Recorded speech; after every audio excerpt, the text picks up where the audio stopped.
एक गांव में गरीब किसान रहता था। किसान की पहली बीवी इस दुनिया में नहीं थी। किसान की एक बेटी सुमन थी। बीवी के जाने के बाद उस किसान ने दूसरी शादी कर ली थी। किसान ने यही सोच के शादी करी थी कि मेरी बेटी सुमन की परवरिश अच्छी करेगी और मेरी बेटी को माँ का प्यार नहीं मिला, वो माँ का प्यार भी देगी। पर किसान की सोच से अलग हुआ। किसान की बीवी कमला सुमन को बहुत परेशान करती थी और रोज़ रोज़ मारती थी। सुमन घर का सारा काम करती थी, पर उसकी माँ कमला उसको 2 वक्त का खाना भी सही नहीं देती थी। एक दिन कमला बाज़ार जाती है। सुमन कमला से बोलती है, माँ तुम बाज़ार जा रही हो तो मेरे लिए चप्पल भी ले आना, मेरी चप्पल टूट गई है। अरे कमबख्त मारी, तुझे कैसे पता चल गया मैं बाज़ार जा रही हूँ और मेरे पास इतने पैसे नहीं हैं जो मैं तेरे लिए चप्पल ला के दूँ। मैं अपनी बेटी के कपड़े लेने जा रही हूँ। अगर चप्पल मंगानी है तो अपने बाप से मांगा, जो तेरे लिए मारा ही जाता है। कमला सुमन को बहुत उल्टी सीधी सुनाती है। तभी गरीब किसान आ जाता है और ये सारी बात सुन लेता है। किसान फिर सुमन से बोलता है, बेटी मुझे माफ़ कर देना, मैंने तो तेरे भला के लिए ही दूसरी शादी करी थी। मुझे तो ये लगा था तुझे एक माँ का प्यार मिल जाएगा, पर ये तो उल्टा ही था। इसने तो तुझे माँ का प्यार नहीं दिया और तुझे जो भी चाहिए वो मुझसे बोल देकर, अपनी माँ से मत बोलेकर। ये तुझे कितनी सुनाती है। नहीं बाबूजी, ऐसा कुछ नहीं है। माँ को आज गुस्सा आ रहा था इसलिए बोल दिया। माँ भी मेरा बहुत ख्याल रखती है। हाँ बेटी, मैं सब जानता हूँ। ऐसे ही कुछ दिन बीत जाते हैं। सुमन और उसके बाबूजी कुछ काम से बाज़ार गए थे।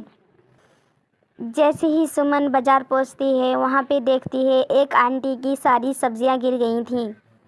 सुमन ये देखकर उस आंटी की सब्जियां बीन कर दे देती है। जैसे ही वो आंटी सुमन को देखती हैं, सुमन एकदम पसंद आ जाती है और वो आंटी बोलती हैं, शुक्रिया बेटी, तुमने मेरी मदद की। कहाँ इस ज़माने में कोई मदद करता है। तुम बहुत भोली और सच्ची लड़की लगती हो। फिर वो आंटी सुमन से बहुत ढेर सारी बातें करती हैं और वो आंटी चली जाती हैं। इधर सुमन और सुमन के बाबूजी भी घर आ जाते हैं। कुछ दिनों बाद वो जो आंटी मिली थी सुमन को, वो अपने बेटे से बोलती हैं, बेटे राज, मुझे एक लड़की बहुत पसंद आई है और वो लड़की देखने में भी कितनी भोली और सुंदर थी। मैं सोच रही थी उसको मैं अपने घर की बहू बना लूँ। राज, बस वो लड़की थोड़ी सी गरीब लगती है। माँ गरीब है तो क्या हुआ, तुम्हें पसंद आई है तो तुम रिश्ता कर दो। मैं तुम्हारी ही खुशी में राज़ी हूँ और मेरी माँ कोई ऐसी वैसी लड़की नहीं देखेगी। मुझे अपनी माँ पे पूरा भरोसा है। वो लड़की इस काबिल तो होगी जो मेरी माँ को पसंद आई है। हाँ बेटा, ये बात तो सही है, पर उसके घर का पता तो मुझे मालूम भी नहीं है। वो लड़की अपना नाम सुमन बता रही थी। वो मुझे बाज़ार में मिली थी। अब मैं उसका पता कैसे निकालूं? अब राज की माँ सुमन का घर का पता पूछ रही थी। कुछ दिनों बाद सुमन अपने पापा के साथ किसी काम से बाज़ार आती है। उधर राज और राज की माँ भी बाज़ार में किसी काम से आते हैं। राज सुमन से टकरा जाता है और राज की माँ सुमन को पहचान लेती हैं। सुमन बेटी, तुम यहाँ? मुझे पहली बार भी तुम यहीं मिली थी और अब भी यहीं मिली हो। हाँ आंटी, मैं बाबूजी के साथ किसी काम से आई थी। अच्छी बात है, तुम मुझे यहीं मिल गई। मुझे तुम्हारे पापा से कोई बात करनी है। भाई साहब, मुझे सुमन तुम्हारी बहुत पसंद है। मैं अपने बेटे राज के लिए उसको अपनी घर की बहू बनाना चाहती हूँ। अगर आपको कोई एतराज़ ना हो तो ये रिश्ता पक्का समझो।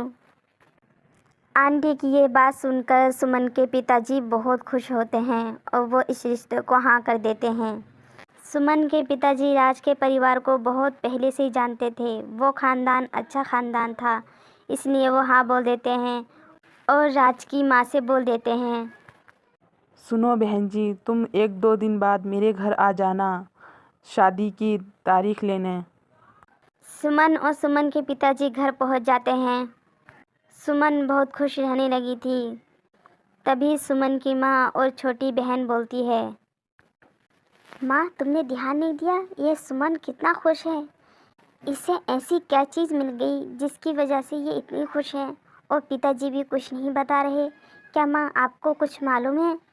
नहीं बेटी, अगर जो भी होता तुम्हारे पिताजी मुझे ज़रूर बताते हैं, पर ऐसा क्या हो सकता है जो मुझसे ये सब कुछ छुपाया जा रहा है। 2-3 दिन के बाद राज की माँ और राज आ जाते हैं। जब वो शादी की तारीख लेने आते हैं तो सुमन की माँ को पता चल जाता है। सुमन की माँ और छोटी बहन के तो चेहरे ही उतर जाते हैं। माँ देखो ना, इसका कितना अच्छा नसीब है, कितनी मालदार घर जा रही है सुमन। इसे ऐसा लड़का कैसे मिल गया, और देखने की भी अच्छी नहीं है ये तो। हाँ बेटी, यही तो सोच रही हूँ, ये रिश्ता कैसे मिल गया इनको। तभी तो सोचे ये सुमन आजकल बहुत खुश नज़र आ रही है।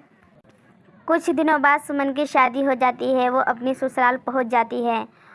सुमन ससुराल में सब लोगों का दिल जीत लेती है और अपनी ज़िंदगी में खुशी खुशी रहने लगती है।